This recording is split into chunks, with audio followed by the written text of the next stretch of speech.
말씀 같이 한 목소리로 읽도록 하겠습니다. 온 땅의 언어가 하나요 말이 하나였더라. 이에 그들이 동방으로 옮기다가 신할 평지를 만나 거기 거류하며 서로 말하되 자 벽돌을 만들어 견고히 굽자고 이에 벽돌로 돌을 대신하며 역청으로 진흙을 대신하고 또 말하되 자 성읍과 탑을 건설하여 그 탑 꼭대기를 하늘에 닿게 하여 우리 이름을 내고 온 지면에 흩어짐을 면하자 하였더니 여호와께서 사람들이 건설하는 그 성읍과 탑을 부르고 내려오셨더라. 여호와께서 이르시되 이 무리가 한 족속이요 언어도 하나이므로 이같이 시작하였으니 이후로는 그 하고자 하는 일을 막을 수 없으리라. 자 우리가 내려가서 거기서 그들의 언어를 혼잡하게 하여 그들이 서로 알아듣지 못하게 하자 하시고 여호와께서 거기서 그들을 온 지면에 흩으셨으므로 그들이 그 도시를 건설하기를 그쳤더라. 그러므로 그 이름을 바벨이라 하니 이는 여호와께서 거기서 온 땅의 언어를 혼잡하게 하셨음이니라. 여호와께서 거기서 그들을 온 지면에 흩으셨더라. 아멘. 갑작스럽게 방역수칙이 상향 조정돼가지고 주일 예배가 오늘까지는 이렇게 드려요. 20%까지 드리고 아직은 정부와 협의하에 있다고 하고요. 예를 들면 그런 거예요. 어쨌든 모이는 숫자를 줄여야 하니 어떻게까지 줄일까? 그렇다고 목사 한 명에 촬영기사 한 명 이렇게 놓으면 뭐 반주도 없고 이게 저렇게 되잖아요. 그러니 최소 인원을 좀 허락해주면 안 되겠는가 하는 게 교계의 입장인데 그러면 대안은 예를 들면 뭐 접종을 하신 분들은 참여할 수 있게 하는 거 뭐 이런 정도의 얘기가 나오는데 지금 상황이 전례가 없었던 적이에요. 1000명, 1200명, 어제까지 1300명 그리고 뭐 많게는 2000명까지 나올 수도 있다라고 하는 전망. 우리야 어딜 돌아다니지 않지만 어제도 강원도 가는 도로가 꽉 막혔다고 하고 속초 CCTV 배경이 그 속초에서 촬영한 사진 나왔는데 그냥 축제예요. 뭐 에버랜드 사진도 얼마 전에 보셨겠지만 사람들이 경각심이 이미 마치 코로나가 끝난 듯 하는데 지금 나오고 있는 바이러스가 뭐죠? 델타. 그 다음에 뭐가 나온다고 그래요? 엡실론이 나와요. 엡실론이 지금 등장했다고 하는데 엡실론은 백신을 무력화시킨다고 합니다.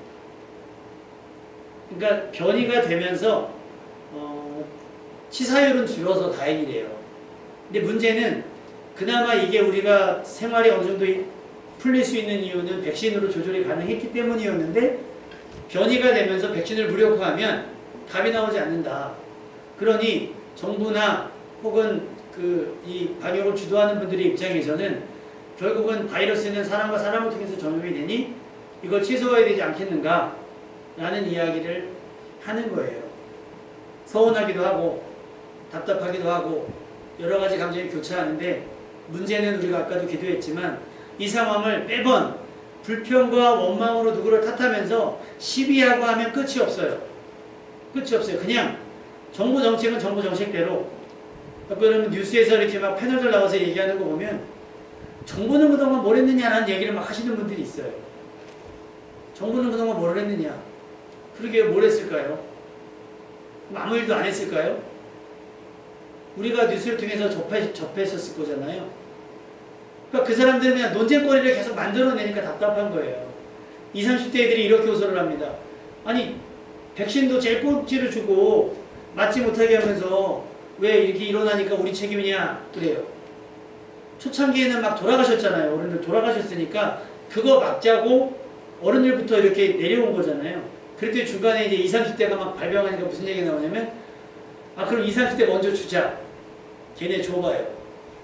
지금도 멋대로 이렇게 하는데 걔네 주면요 30, 40대는 어떻게 되는 거예요? 40, 50대는 다 불쌍해 죽겠어요. 내 또래는 뭐 순번되는 게 한 개도 없어요. 뭐라도 할걸. 예비군이라도 다니고 민방이라도 좀 할걸. 얀센이라도 맞지. 이 상황에서 우리가 무엇을 해야 될까? 우리 아까 부목사님이 찬양 인도하시면서 그런 힌트를 주셨어요. 너희는 가만히 있어. 아무것도 하지 말고 그냥 가만히 그럼 어디에 가만히 있어야 될까? 어디에? 그게 오늘 말씀의 주제예요. 우리는 그럼 이 상황에서 어디로 가서 무엇을 해야 할까를 고민을 해봐야 되는 거죠. 온 힘을 쏟아본 적이 있습니까? 나 혼자만 아니라 내 주변 사람들과 막 마음이 모아져서 으쌰으쌰하면서 어떤 큰 일을 감당해 보신 적 있으세요? 우리나라는 그런 거 잘해요. 모내기 할 때도 품앗이라 그래서 저쪽 집 가다가 우르르 가가지고 저쪽에서 같이 모셔주고 추수할 때도 같이 하면서 막 했죠. 월드컵 때 시청 광장, 광화문 광장을 기억하실 겁니다. 올림픽 때도 마찬가지고 우리나라처럼 그렇게 단결력 있게 막 응원하는 민족도 많지가 않았을 거예요. 그럼 우리가 이렇게 축제처럼 좋은 날에만 이렇게 힘을 합치느냐? 그렇지 않아요. 우리의 진짜 실력은 우리 대한민국 사람들의 기질은요. 위기 때 나타납니다. IMF 때 막 금 내죠. 뭐 땜진다 그러면 돈 걷죠. 그리고 여태까지 우리나라가 많은 외란, 침략을 당했지만 그때마다 농민들이 일어나기도 하고 막 저기 다 일어나서 나라를 막아낸 것도 사실상은 정치인들이 아니었고 우리였어요. 우리 일반 백성들. 독립운동 마찬가지죠. 전쟁 때도 군인들만 싸웠던 게 아니잖아요. 학도병들도 많았고 굉장히 많이 있었습니다. 그렇게 우리는 마음과 뜻과 힘을 모아서 무언가 어떤 일에 부딪히고 그것을 이겨나갔던 적이 우리는 많이 있어요. 그 DNA처럼 있어요. 그래서 얼마 전에 옛날에 우리나라 교과서에 보면 그런 말이 나왔거든요. 우리 학생들 지금 배우는 한강의 기적이라는 말 혹시 배웁니까? 얘네들한테는 그것도 기적도 아닌 거지. 왜? 얘네는 이미 우리나라가 어느 정도 살 때 나왔으니까. 제가 학교에서 배울 때는 그런 얘기 나왔어요. 이거는 한강의 기적이다. 왜냐면 제가 1970년대생이니까 전쟁 끝난 지 10년, 20년밖에 되지 않았을 때니까 사실은 어려운 때였잖아요. 근데 저보다 더 인생이 선배이신 분들은 60년대, 50년대 출생들은 그냥 막 진짜 막 폭탄 떨어지지만 않았지 그냥 패요. 근데 50여 년 만에 나라가 쫙 올라가서 며칠 전에 나왔죠. 유엔에서 공식적으로 대한민국의 지위를, 국제적인 지위를 선진국으로, 우리가 맨날 개발도상국이었거든요. 근데 선진국으로 상향조정이 됐어요. 실감을 하든 안 하든. 이게 불과 전쟁을 겪은 67년 전에 전쟁을 겪은, 그것도 자기네끼리, 자기 민족끼리 치고받고 싸웠던 그 나라가 이룰 수 있는 일이냐라는 거예요. 쉽지 않다는 거예요. 근데 우리는 지금까지 그렇게 해왔어요. 특히 어려운 일들이 없지 않았으나 어려운 일 앞에서 마음과 뜻을 모아서 이런 것들을 극복해 냈다라고 하는 거예요. 그런데 오늘 본문에 나오는 이 인류, 이 본문에 나오는 사람들도 이때 이날따라 마음과 뜻과 힘을 모았습니다. 우리 1절 말씀 한번 볼까요? 3절 말씀부터 봅시다. 3절 말씀. 3절 말씀 시작. 서로 말하되 자 벽돌을 만들어 너희를 붙자하고 이에 벽돌로 돌을 대신하여 역청으로 지붕을 지으시라. 자, 이렇게 서로 뭔가 이동을 하다가 신할평지라고 하는 곳에 만나서 야 우리 여기에 벽돌을 그냥 대충 꽂지 말고 단단히 굽자라고 하는 거예요. 야 여기서 그냥 정착이다.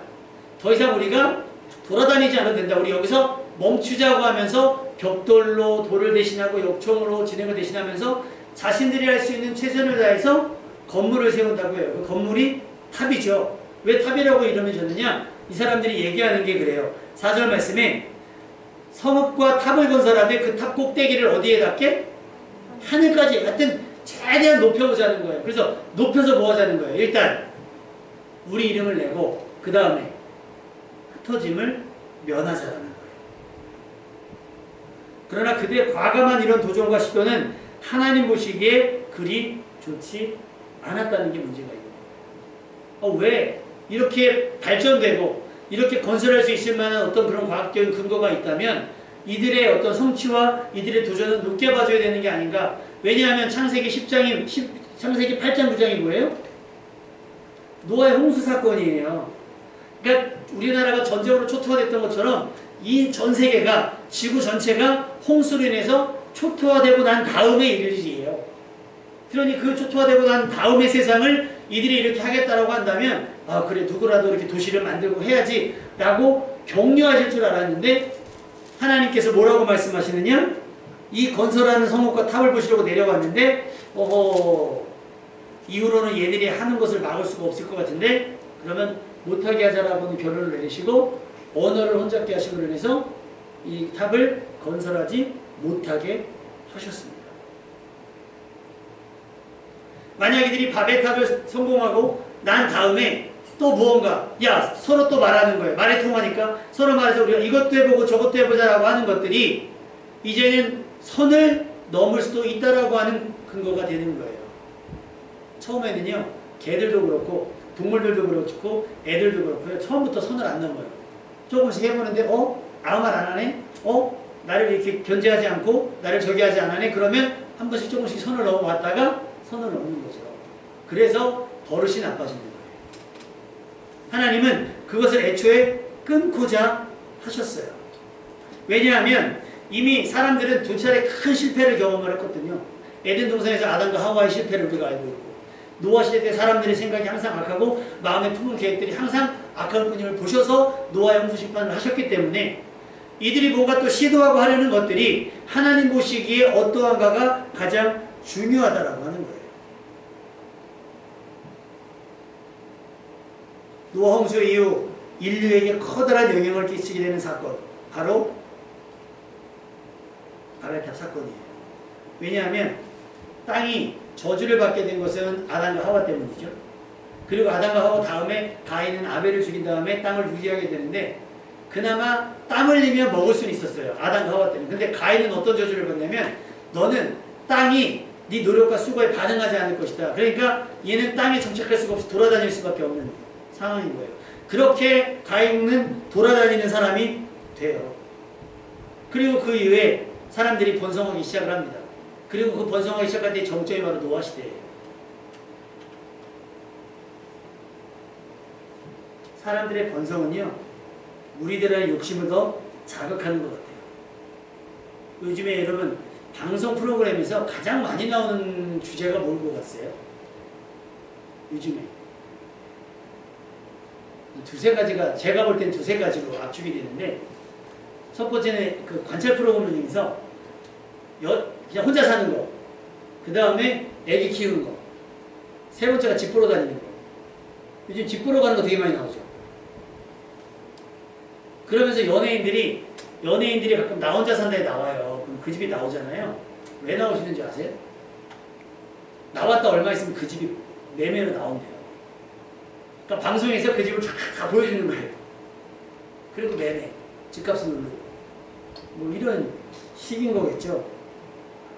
그러니까 그런 걸 보면 사람들의 눈은 높아질 수밖에 없어요. 왜 연예인들이 계속 그냥 이렇게 비싼 옷들 입고 나오겠어요.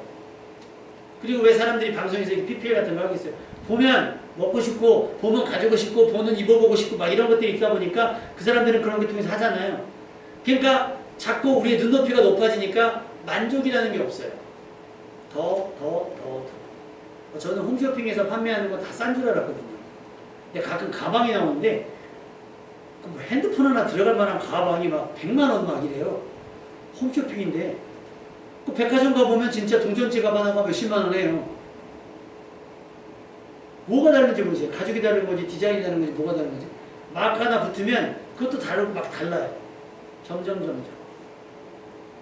그러니까 번성하려면 어떻게 돼요? 결국 남의 것을 뺏어야 되는 상황이 돼버린 거예요. 그러다 보니까 노아 시대 때 뭐가 됐어요? 사람들이 번성하기 시작하는데 사람의 생각이 항상 악한 거예요. 왜? 내가 번성하려니까, 얘보다 좀 나아지려니까 뺏어야 되고 이겨야 하고 이렇게 돼버린 거예요. 그래서 여러분 그런 말 들어보셨죠? 악랄하다는 말. 그런 표현이 잘 어울리지 않을까 싶어요. 그래서 노아 시대 때 그 지경이 돼서 하나님 물로 심판을 하셨잖아요. 그런데 하나님께서 노아가 방주에서 나온 다음에 제사를 드려요. 근데 하나님께서 그 제사에 감격하시다는 표현은 노아의 제사를 받으시고 나서 뭔가 하나 결단을 하시는데 창세기 8장 21절에 여호와께서 그 향기를 받으시고 그 중심에 이르시되 내가 다시는 사람으로 말미암아 땅을 저주하지 아니하리니 이는 사람의 마음이 계획하는 바가 어려서부터 악함이라 내가 전에 행한 것 같이 모든 생물을 다 멸하지는 않겠다 라고 다짐을 하세요. 얘네 근본이 어쩔 수가 없구나. 그 방법이 없구나. 그러면 얘네가 잘못할 때마다 내가 징계하고 심판하고 멸망을 하면 살아남을 수가 없겠구나라고 하는 결론에 이르신 거예요. 그러니까 다시는 땅을 저주하지 않고 우리 때문에 땅을 저주하지 않고 두 번째 뭐예요? 사람을 한꺼번에 멸하지 않고 이렇게 말씀을 하신 거예요. 그리고 나서 노아와 그의 가족들에게 그 아들들에게 복을 주시며 명령을 하신 게 뭐냐면 생육하고 번성하여 땅에 충만하라. 이 얘기가 맨 처음에 누구에게 주신 말씀이에요? 아담과 하와에게 주신 말씀. 복을 주시며 이르시되 생육하고 번성하여 땅에 충만하라 너희는 뭐 정복하라 막 하잖아요. 근데 이걸 실패했죠. 실패했어요. 그 다음에 누구에게 주셨겠어요? 그 다음에 노아에게 주신 거예요. 생육하고 번성하고 땅에 충만하라. 그 다음에 또 누구에게 하셨을까요? 그 다음에 아브라함에게 하세요. 너는 번성하여. 내가 너희를 통해서 막 하고 뭐 바다 모래처럼 막 하잖아요. 그 말씀을 주시면서 번성할 것. 다시 말하면 이 땅을 채울 것. 특히 노아 시대 때는 지금 어쨌든 노아와 그의 식구들 외에는 전부 멸종을 한 거잖아요. 멸망을 한 거잖아요. 그러니까 다시 이 땅을 채워나가야 될 사명이 있는 거예요. 그래서 요 창세기 10장을 보면 노아 시대 때 함과 샘과 야벳 가나안을 통해서 그 아들 세 아들과 그 밑에 아들 함의 아들 가나안을 통해서 인류가 이렇게 번성하는 모습을 보여줘요.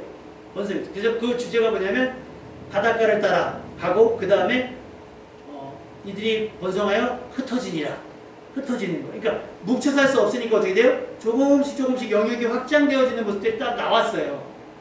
근데 갑자기 11장에서 뭐가 나오냐면 얘네들이 야 여기 좋다. 여기서 멈추자 그런 거예요. 야, 더 이상 흩어지지 말고 여기서 살자. 여기 좋잖아. 하나님의 명령은 아직 유효하거든요. 생육하고 번성하고 땅에 충만하라고 하셨어요. 그러니까 더 가야 되고 더 가야 되는데 딱 멈춰서 여기서 그치자. 우리 여기서 그냥 꼭대기 닫고 여기다 우리 이름을 내자. 그렇게 된 거예요. 그것이 하나님 보시기에 좋지 않았던 거예요.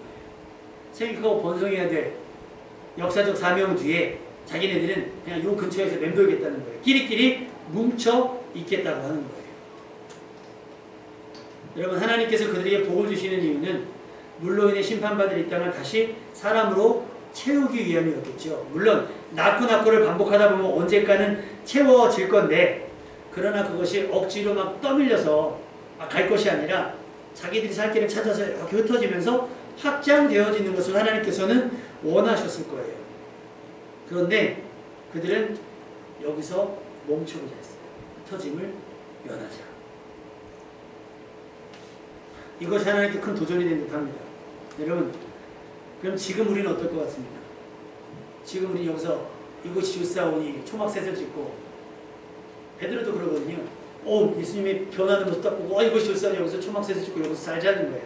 우리가 흔히 할 수 있는 것, 우리가 흔히 가질 수 있는 생각, 내가 어느 정도 목표한 금액을 채우거나 내가 어떤 것들을 성취했을 때 됐어 하고 안일하게 여기서 딱 멈춰버리는 것이 하나님의 뜻에 반할 수 있다는 걸 우리 생각해야 된다는 거예요. 한국의 기적을 통해서 대한민국이 막 올라간 것처럼 한국교회도 막 성장을 했거든요. 근데 어느 순간 한국교회가 딱 성장이 멈추는 게 언제적인지 아세요? 교회가 대형화되기부터예요. 대형화되면서부터예요. 교회가 대형화되면서, 그러니까 소위 말해서 주택 개발이 되면서, 저쪽 여의도 쪽 개발되면서 여의도 순복음교회가 세워지고, 등등 교회가 대형화가 되면서 건물을 지면 뭐가 생겨요? 빚이 생겨요. 그러니까 그전에는 헌금 가지고 구제도 하고 선교도 하고 교육도 하고 많이 했는데 성전을 건축하고 나면 그 모든 게 딱 그쳐요. 그리고 뭘 짓는데요? 우리가 살지. 교회에만 건물에 딱 제한이 되는 거예요. 여러분 인생도 살다 보면 그렇지 않습니까? 집 사고 나면 뭐가 생겨요? 빚이 생겨요. 여러분 내가 집 있는데 빚 없으면 복 있는 사람입니다. 아멘? 다 빚이 있으시군요. 근데 그 대출이 우리 학생들 몇 년인 줄 알아? 나는 우리 집 대출을 몇 년인 줄 알아? 아빠는 20년 동안 매달 얼마의 금액을 갚아야 돼. 부목사님도 갚아야 돼. 집사님은 안 갚으셔도 되나요? 갚으셔야 돼요. 집사님 갚으셔야 되죠. 다 갚아야 돼요. 다 빚쟁이야 우리. 근데 여기다 교회 진다 그래봐요. 이게 그 한국 사람들이 집에 대한 애착이 교회에 대한 애착이 돼버린 거예요. 그러니까 외국 사람들은 그런 거에 대한 땅이 넓어서 그런가 그런 개념이 없이 와가지고 한 게 병원 짓고 학교 지었는데 우리나라 선교는요 해외 나가면 다 교회를 줘요. 희한하죠. 거기에 지금 필요한 건 사실 교회가 아니거든요. 환자들 많으니 병원 지어야겠고 뭐 문맹 애들이 많으니까 학교를 짓는 게 미국 선교사들이 우리나라 와서 제일 먼저 한 게 학교 짓는 거, 병원 짓는 거. 그게 세브란스, 그 다음에 유학, 연세대학 이런 거잖아요.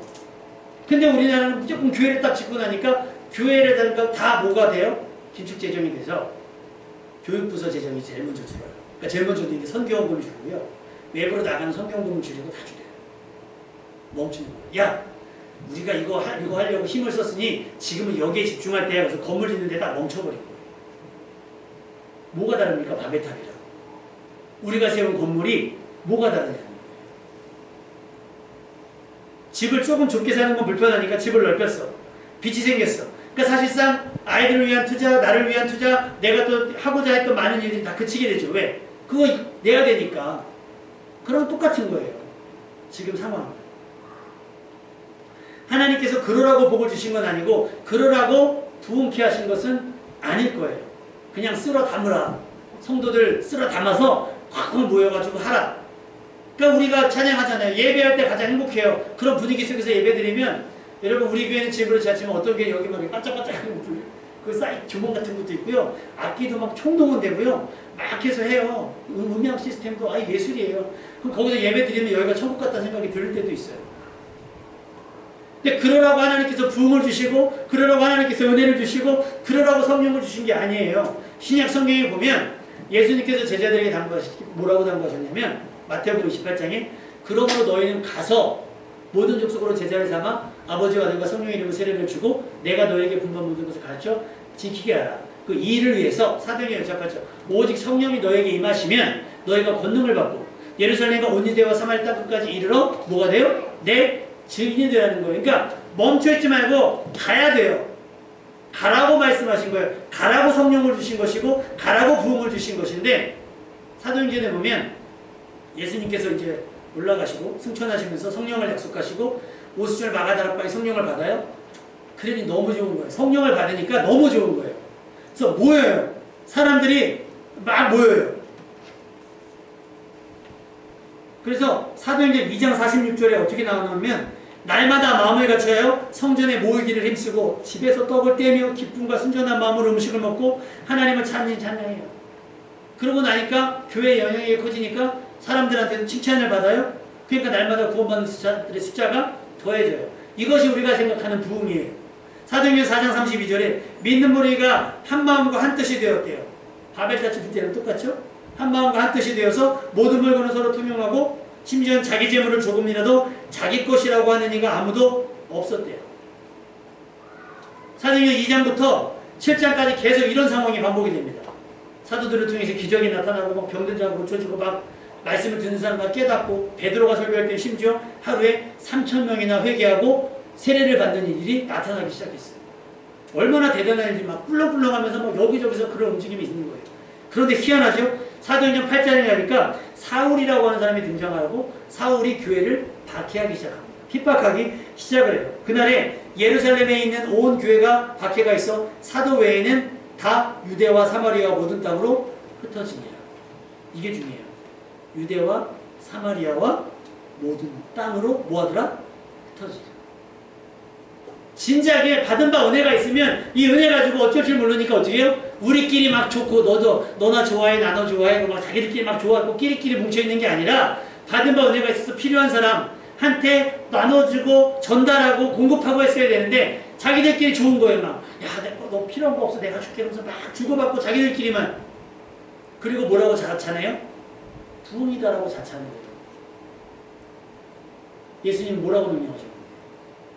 너희는 가라고 명령하시단 말이에요. 여기서 멈춰서 니네 이름을 내거나 흩어짐을 면하자가 아니라 뭉쳐있지 말고 예배 드렸으면 기도했으면 흩어져서 사명 감당하라고 말씀하시는 거예요. 가라. 근데 안 가요. 그러니까 뭐가 시작이 돼요? 핍박이 시작이 되는 거예요. 그러니까 어떻게 해요? 예루살렘과 온 유대와 사마리아 땅끝까지로 내 증인이 되라고 하는 말씀이 사도행전 8장을 통해서 성취가 돼요. 갈 거예요. 언제 그런 거 해보셨어요? 애들 집에서 놀 때. 자, 정말 놀아. 애들 재밌으니까 놀아요. 막 놀아요. 야, 시간 지났어. 자, 앉아! 막 하면서 이제 막 믿어 맞고 괜히 울고 자잖아요, 애들. 그 아침 못 일어나고. 이게 한국 교회의 모습 혹은 지금의 저의 모습이 아닌가 생각이 들어요. 지금은 멈춰서 뭔가 하면서 우리가 모여서 막 꼭대 이름 대고 교회 이름을 내고 담임 목사 이름을 내고 이게 이러고 할 때가 아니에요. 지금은 그냥 우리의 흔적이 남건 안 남고 우리는 여기를 지나가면서 빨리 가야 돼요. 왜? 우리 목적지는 어디니까? 땅끝이잖아요. 예루살렘도 아니고 유대도 아니고 사마리아도 아니고 어디요? 땅끝으로 가다 보면 하나님께서 여기까지 하실 때가 있을 거예요. 그러면 거기서 멈춰야 되는데 우린 임의대로 좋은데 여기서 멈출까? 그러고 있다라는 거예요. 이 한번 말씀 한번 읽어볼까요? 6절 말씀 시작. 여호와께서 이르시되 우리가 한축이요 오늘도 하나님으로 이같이 시작하였으니 이후로는 그가 하고자 하는 일을 막을 수 없으리로다. 가끔 제가 그런 생각을 해요. 내가 목사가 된 것이 좋을 때도 있고 불편할 때가 있는 게 어디 가면 교회 안에서 항상 목사님 하면서 예우를 받잖아요. 그리고 항상 목회자를 존중해 주시잖아요. 근데 내가 교회 안에서만 목사지 사실 세상 밖에서 내가 무슨 교회 목사라고 뭐 대단한 저기가 아니잖아요. 그래서 가끔 아저씨 그러면 어색하고 누구 아빠 그러면 어색해요. 맨날 목사님 얘기를 듣다가 우리가 그러다 보니까 그쪽 사람들 만나는 게 불편하고 말 통하는 사람들끼리 만나니까 우리끼리는 좋아요. 말이 통하니까. 그러다 보니까 우리만의 리그가 돼버리고 이게 견고해지다 보니까 오히려 세상 사람들이 우리에게 포함이 못 돼요. 원래는 우리가 그들 속에 들어가서 그들을 변화시켜야 되는데 그들이 불편하니까 우리가 우리끼리 모여지게 되는 케이스가 돼버린 거예요. 그들이 뭐가요? 한 족속이고 언어가 하나니까 이 일을 작담하고 시작을 한 거예요. 우리도 마찬가지인 거예요. 우리끼리 말도 통하고 하니까 뭔가 이루자 해갖고 시작한 일인데 얘네들 앞으로 더 큰 일을 저지를 수도 있겠네? 라는 결론이 내렸을 때 하나님께서 그 일을 막으신 거예요. 여러분, 교회가 하고자 하는 일이거나 여러분의 모임이 하고자 하는 일이거나 여러분이 사업을 통해서 하고자 하는 일들이 하나님께서 막으시는 일이 아니라 하나님께서 후원하시고 하나님께서 도우시는 일이 되시기를 주님의 이름으로 축원합니다. 그 일을 위해서는 절대 여러분의 이름이 나와서는 안 돼요. 그래서 주보에도 전에도 말씀드렸다시피 가장 안 좋은 주보가 여기 담임 목사님 얼굴, 교회 전경과 담임 목사님 얼굴이 들어간 교회 주보가 가장 안 좋은 거예요. 교회 대표는 맞아요. 교회 대표는 맞으나 그렇다고 담임 목사를 내세워서는 안 되는 거예요. 교회 안에서나 목사지 뭐. 안 그렇습니까? 그래서 요즘에는 많은 목사님들이 시골 내려가서 이장 하시는 분들도 있고요. 여기 동네에서 통장 하시는 분들도 있고요. 그렇게 하시는 분들이 되게 많아요. 왜냐면 내가 자꾸 목사가 돼버리니까 사람이 바리새인처럼 돼버리는 케이스가 있어서. 그러지 말고 우리는 그들 중에서 어울려서서 그들 속에서 위력을 나타내고 그들 속에서 그리스도의 빛과 향기와 사랑을 나타낼 수 있는 여러분 되시길 주님의 이름으로 축원합니다. 그러니까 여기서 멈추시면 안 돼요. 여러분 여기서 멈추시면 안 되고 여기서 받은 은혜 가지고 어떻게 해요? 흩어지셔야 되는 거예요. 흩어져서 그곳에서 여러분이 해야 될 사명에 충실해야 된다라고 하는 거예요. 왜냐하면 오늘 8절에도 보면 8절 9절에 공통적으로 나오는 말이 거기서 그들을 온 지면에 흩으셨으므로 9절에도 여호와께서 거기서 그들을 온 지면에 흩으셨더라. 근데 사도행전 8장 1절 한번 읽어볼까요? 사도행전 8장 1절 신약성경 사도행전 8장 1절을 한번 찾아보세요. 아까 읽었던 말씀.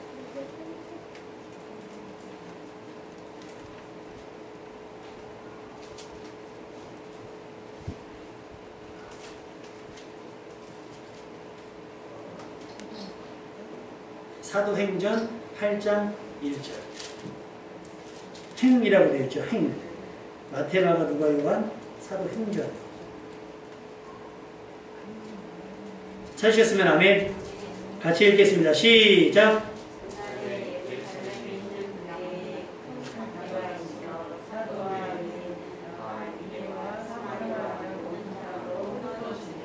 요 계기가 스데반이 죽어요. 돌에 맞아서. 스데반이 설교하다가 사람들이 유대인들이 어찌할 거 어찌할까 못 견디겠다 해서 돌을 던져서 스데반이 죽으니까 그 이제까지는 좋았는데 찬양하고 예배드리고 이러는 게 가장 행복하고 좋았는데 야 예배드리다 죽겠는데 하고 도망가요. 다 흩어집니다. 뿔뿔이 흩어지는 거예요. 근데 그게 어디예요? 유대와 사마리아 모든 땅으로 흩어집니다.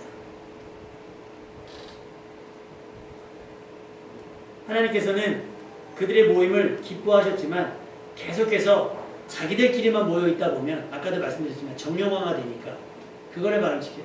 내가 분명히 가라 그랬잖아. 너희는 가서 성령이 임하시면 너희가 권능을 받고 가야 하는데 왜 권능을 받고도 니네끼리만 모여? 라고 말씀을 하시는 거예요. 여러분 우리가 가지 않으면 흩어지게 돼요. 그러니까 우리는 맞고 흩어지기보다 알아서 제 발로 찾아가는 여러분 되시기를 주님의 이름으로 축원합니다. 왜 그 모임을 그게 부흥이라면 하나님께서 왜 그 모임을 더 확장시키지 않으셨을까? 확장이 됐는데 그 확장이 뭐예요? 흩어짐을 통한 확장이라고 하는 거예요. 그러니까 전도도요. 교회에서 모여가지고 뛰들르고 나가는 것보다 여러분의 삶의 자리에서 주변 사람들에게 차도 사고 밥도 사고 여러분의 삶에 감동한 사람들이 제발로 찾아오게 하는 게 부흥이에요. 문제 있어. 내가 기도해 줄게. 내가 교회 가서 기도해 줄게. 그러면 어느 순간 그게 생각은 안 돼요. 문제가 해결됐을 때. 그리고서 은지 물어보는 거예요. 그때 그런 일이 있었다면서 어떻게 좀 해결이 됐어? 그러면 그 좀 상황이 심각하다 그러면 그거 우리 목사님께 같이 기도 부탁을 드려도 될까? 내가 누군지는 안 밝힐게. 그러면 누구로도요 기도해 준다고 마다하는 사람 없어요. 기도해 준다고 하는. 그게 전도인 거지. 교회로 또 모여가지고 교회 이름으로 하는 것보다는 여러분의 개인이 교회가 돼서 하는 것이 훨씬 더 효율적인 거예요. 성경은 모아서 하기보단 뭐 했어요? 흩어졌어요. 가게 하셨어요. 흩어져 가게 하셨어요. 우리의 모임, 우리의 부흥은 하나님의 뜻을 담아낼 때 의미가 있어요. 3, 4, 5 모여서 할 때가 있고 흩어져야 할 때가 있습니다. 지금은 모일 때가 아니라 흩어져야 될 때인 것 같아요. 내가 또 주의 목소리를 들으니 주님께서 이렇게 말씀하시네요. 내가 누구를 보내며 누가 우리를 위하여 갈고. 막 찾으세요. 근데 아무도 나 여기가 좋거든. 이 분위기 너무 좋으니까 저 여기 있을게요. 아무도 안 가요. 그때 주님 제가 여기 있사오니 나를 보내셔서 할 수 있는 사람이 되어야 될 줄로 믿습니다. 저 고아들한테 누가 가며 저기 다문화한테 누가 가며 저 외국 선교지한테 누가 가냐. 지난번에 말씀드렸지만 그 선교사님 비행기 보내는데 2억 들었다 했잖아요. 2억이 작은 돈입니까? 사실 2억이면 요즘에 웬만한 작은 교회는 건축할 수도 있는 돈이에요. 근데 한 사람 살리는데 그 마음을 모았다는 건 대단한 거예요. 누가 그거 낼래? 누가 그거 할래? 그럴 때 계산 누구 돈 많으니까 누가 하면 되지 하고 이게 뒤로 뺄 게 아니에요. 내 주머니 지키면서 할 게 아니라 생명을 살리는 일이라고 하면 내놓을 수가 있어야 되는 거예요. 교회 부흥은 모인 숫자나 교회의 재정이 아니에요. 가만히 생각해 보세요. 얼마 전에 지난 수요일날 새벽이었나요? 화재 경보가 집에 너무 크게 울리는 거예요. 그래가지고 자다가 말고 일어나가지고 애들 깨워갖고 안 사람 깨워가지고 그냥 후딱 내려갔거든요. 막 경보가 막 울리는데 막 심장이 뛰어가지고요. 내려가보니까 우리밖에 없어요. 이상하다 그러면서 이제 관리사무소 갔더니 이제 당연히 오작동인데 애들 얘기로는 엄마가 새벽에 일어났더니 막 깨우니까 갑자기 통장이 어디지 이러면서 잠깐 통장을 찾더라는 거예요. 근데 만약에 진짜 불이었으면 통장이고 근원구석이고 챙길 여력이 있겠어요? 그랬어요? 없어요. 그리고 나와서 우리가 자고 아침에 일어났는데 안사람이 하는 얘기가 스트레스가 많았거든요. 어린이집 운영하면서 받는 스트레스 받다 했는데 그런 위기를 한번 딱 겪고 나니까 아무것도 아니더라는 거예요. 아무것도 아니더라. 괜히 그냥 별거 아닌 문제 가지고 했더라는 거예요. 여러분 그런 큰일 앞에서 그런 거예요. 마찬가지로 우리가 필요할지 모르니까 웅켜잡고 이런 것들 있죠. 하나님 한번 훅 불면 다 날아가요. 그러니까 그러기 전에 먼지가 돼서 틀어지기 전에 뭐 하자는 거예요? 선한 일에 쓰자는 거예요. 여러분의 시간과 여러분의 재능과 여러분의 에너지를 그런 일에 쓰자는 거예요. 교회를 통해서 안 하셔도 돼요. 여러분 개인의 자리에서 감동되면 하시라는 거예요. 그렇게. 그게 나중엔 전도가 되는 것이고 그게 선교가 되는 거예요. 왜 TV방송 보면 그런 거 나오잖아요. 돈가스 집에서 애기 밥 줬더니 막 감동됐다고. 그게 전도인 거예요. 근데 그 애들을 그래 배고프니 우리 교회 갈까? 그래서 사발면 주고 고기 구워줘봐야 의미가 없어요. 그거는 다 어떤 의미가 있다는 걸 알아서 별로 여러분의 삶의 자리에 왜 하나님께서 그들의 모임을 지지하지 않고 이들의 성취와 이들의 도전, 바벨탑을 쌓고자 하는 그들의 열정을 왜 응원하지 않았을까? 지금은 흩어져야 될 때이기 때문에 조금 더 여기서 멈춰있지 말고 한 걸음 더 가야 되니까 여기서 안주하고 있으면 안 된다고. 하나님의 뜻은 땅 위에 충만하고 땅끝까지 이르러 그리스도의 증인이 되는 거예요. 영역을 제한하지 말고요. 저거는 저거 그 사람들이 일이고 이건 우리 일이 아니야. 이렇게 제한하지 말고 하나님께서 복을 주셨을 때 은혜를 주셨을 때 지체하지 말고 나가십시오. 그리고 갈 때 그냥 가지 마시고 로마서 15장 29절에 내가 너희에게 나아갈 때에 그리스도의 충만한 복을 가지고 갈 줄로 아노라. 어디에 가시든지 하나님 주신 복을 충분히 남아서 마음껏 여러분이 생색내지 말고 인색하지 말고 쫙 멋지게 그리스도의 충만한 복을 나눌 수 있는 분들이 되시길 주님의 이름으로 축원합니다. 우리가 가지 않고 머물러 있잖아요. 하나님 어떻게 하신다고요?